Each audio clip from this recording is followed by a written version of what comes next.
Shalom, selamat pagi Bapak Ibu Saudara yang terkasih. Puji Tuhan, kita berjumpa kembali melalui renungan harian Gereja POU Kemang Pratama. Mari kita berdoa. Hati kami melimpah dengan ucapan syukur ya Tuhan, oleh karena pemeliharaan-Mu terus kami rasakan dalam kehidupan kami. Terima kasih untuk sepanjang malam yang telah kami lalui. Saat ini ya Tuhan, kami mau membaca dan merenungkan firman-Mu sebagai landasan bagi kami untuk memasuki hari yang baru yang telah Tuhan anugerahkan. Kami memohon, biarlah hikmat-Mu menyertai kami semua, sehingga firman-Mu dapat kami pahami, terlebih dapat kami lakukan. Di dalam nama Tuhan Yesus Kristus kami berdoa. Amin. Bapak Ibu Saudara yang terkasih, tema renungan hari ini menjadi terang bagi dunia yang gelap. Yesaya 49 ayat 5-6 berkata demikian, "Maka sekarang firman Tuhan yang membentuk aku sejak dari kandungan untuk menjadi hambanya, untuk mengembalikan Yakub kepadanya dan supaya Israel dikumpulkan kepadanya. Maka aku dipermuliakan di mata Tuhan dan Allahku menjadi kekuatanku. Firman-Nya, terlalu sedikit bagimu hanya untuk menjadi hambaku, untuk menegakkan suku-suku Yakub dan untuk mengembalikan orang-orang Israel yang masih terpelihara. Tetapi aku akan membuat engkau menjadi terang bagi bangsa-bangsa, supaya keselamatan yang daripadaku sampai ke ujung bumi." Demikian jauh pembacaan firman Tuhan. Bapak, Ibu, dan Saudara, hamba atau budak dalam Ibraninya Ebed adalah sebutan yang disematkan Allah kepada ia yang dinubuatkan oleh Nabi Yesaya.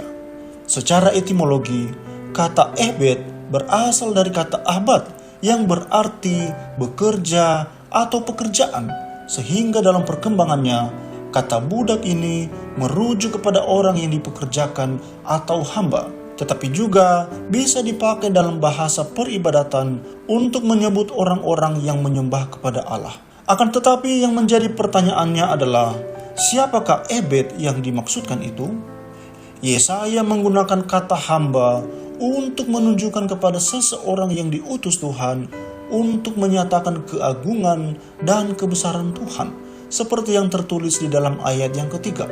Tetapi juga firman Tuhan berkata bahwa tidak cukup hanya menjadi hamba saja, tetapi sekaligus menjadi terang bagi bangsa-bangsa. Di dalam ayat 6 yang telah kita bacakan sebelumnya, hamba yang dimaksud oleh Yesaya yang ditujukan bagi pembaca pertamanya dalam nas ini adalah menunjuk kepada Israel. Sebagai Nabi Allah, Yesaya ditugaskan untuk menegur dan mengingatkan kembali kepada bangsa yang telah diporak-poranda ini untuk kembali mengingat akan status dan tugas mereka. Keberadaan Israel sebagai hamba Allah seharusnya berfungsi untuk menjadi terang yang bersinar di antara bangsa-bangsa sekitar mereka. Sekalipun sepertinya tugas ini gagal mereka kerjakan, tetapi Allah tidak pernah menyerah dengan Israel. Justru nubuat Yesaya ini menjadi peringatan kembali akan tugas pekerjaan mulia mereka. Selanjutnya, tidak hanya sampai di situ saja. Panggilan Allah terhadap hambanya yakni Israel, yaitu untuk menjadi terang bagi bangsa-bangsa lain, agar melalui mereka keselamatan Allah di dalam anugerahnya tersiar dan tersampaikan ke seluruh bumi. Ini juga sekaligus menunjukkan kepada Israel bahwa Allah mau membuka dirinya terhadap bangsa manapun di bumi ini yang mau menghadapkan wajah mereka kepada terang itu.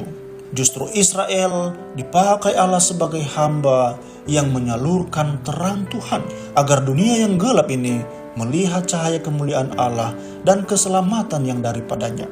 Bapak, Ibu, dan Saudara yang terkasih, panggilan ini juga menjadi panggilan gereja saat ini.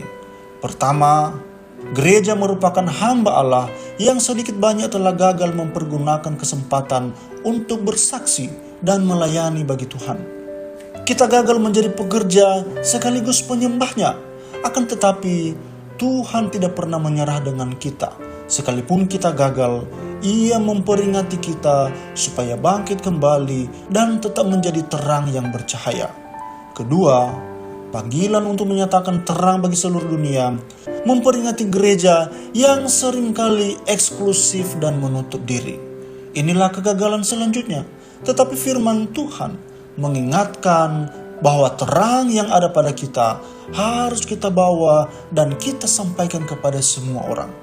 Ketika terang Yesus Kristus hadir dalam hidup kita, maka terang itulah yang harus kita sampaikan ke dunia yang gelap ini, supaya keselamatan dari Allah didengarkan dan juga dirasakan. Siapkah kita menjadi pekerja Tuhan, hamba Tuhan yang membawa pelita Injil bagi semua orang? Mari kita berdoa. Kami bersyukur untuk berkat renungan firman Tuhan pagi hari ini, mengingatkan sekaligus meneguhkan kami untuk menjadi terang di tengah kegelapan dunia ini. Kami mohon kuasa-Mu untuk memampukan kami di dalam melakukan firman-Mu seperti yang telah Engkau perintahkan bagi kami.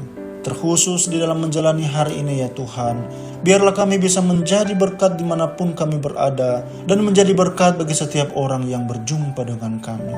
Sehingga orang-orang boleh melihat bahwa terang kasih Kristus terpancar dari kehidupan kami. Inilah doa seruan kami dalam nama Tuhan Yesus Kristus. Haleluya. Amin.